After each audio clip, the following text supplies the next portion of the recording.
Masane, ninimine banesi betare Elias. Sente démon yuara tout mon ningambaramo. Je vais vous entretenir aujourd'hui sur une idée qui est acquise et qui est légitimée sur ce qui peut être considéré comme l'identité culinaire chez l'Ombaya.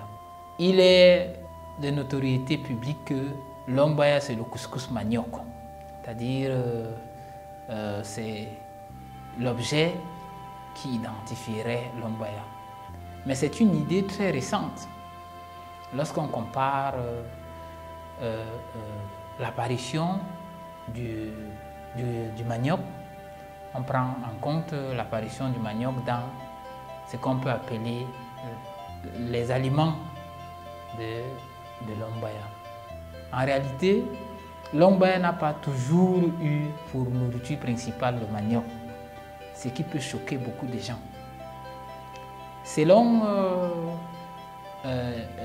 quelques recherches menées, l'Ombaya a souvent utilisé le sounou, sésame, sounou traduit par sésame, les ignames sauvages comme le mbar, comme le sanga, le zara, goyadita, la viande, comme des aliments traditionnels, c'est-à-dire un plat de sésame par exemple chez l'Ombaya, on ne prépare pas un plat de sésame à n'importe qui. Généralement, ce sont des invités de marque qui reçoivent le plat de sésame.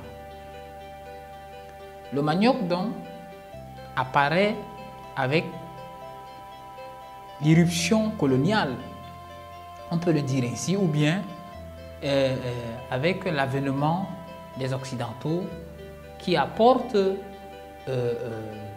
le manioc à partir de l'Amérique du Sud.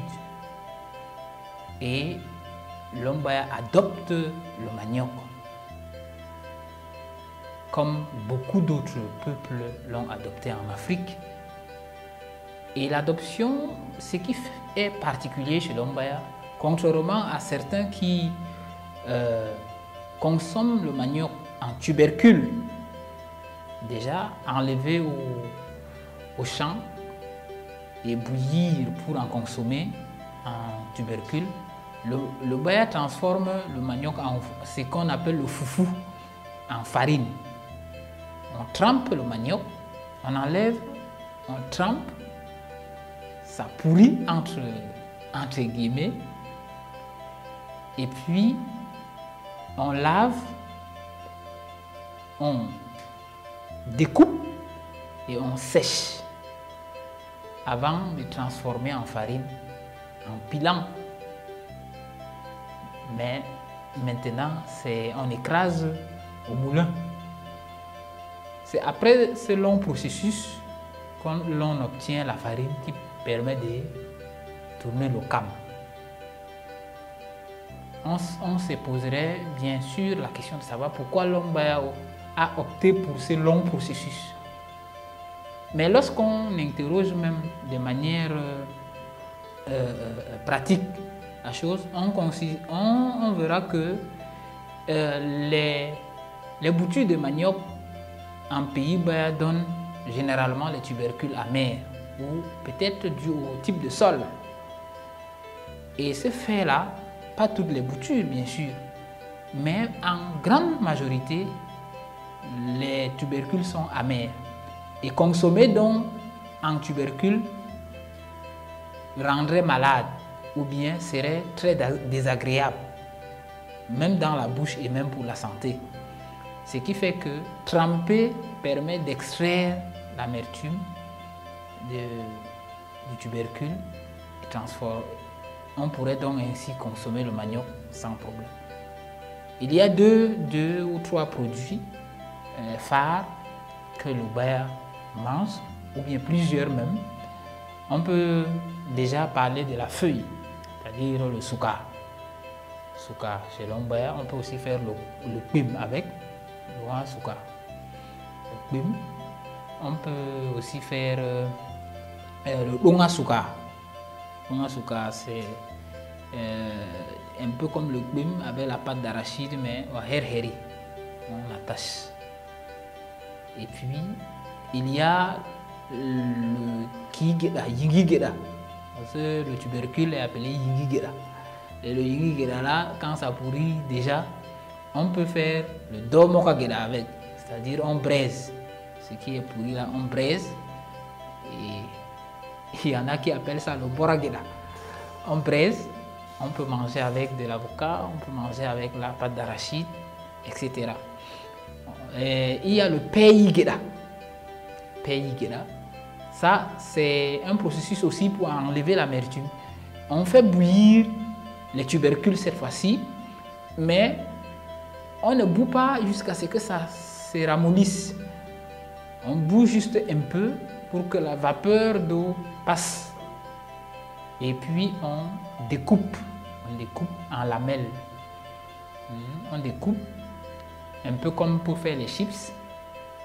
Pour ceux qui consomment la patate ou bien les pommes sous forme de chips. Et on trempe dans l'eau.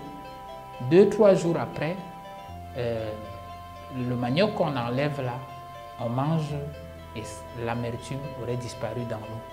Voilà donc, en quelque sorte, j'ai oublié, la farine du manioc fait donc le couscous, qui est le plat devenu emblématique aujourd'hui.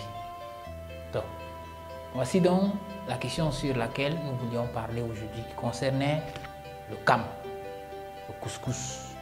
Généralement, chez le Baya, il faut préciser, nous on ne dit pas couscous manioc, pas besoin de préciser.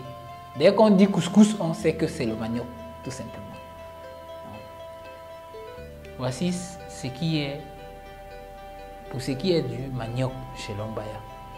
Si vous avez des propositions pour améliorer ce qu'on dit ici, si vous avez des questions ou si vous avez des interrogations, vous êtes priés de nous apporter vos contributions pour que nous améliorons le travail que nous faisons. Merci de contribuer à sauvegarder et à valoriser la grande culture Baya. Merci infiniment et bonne soirée.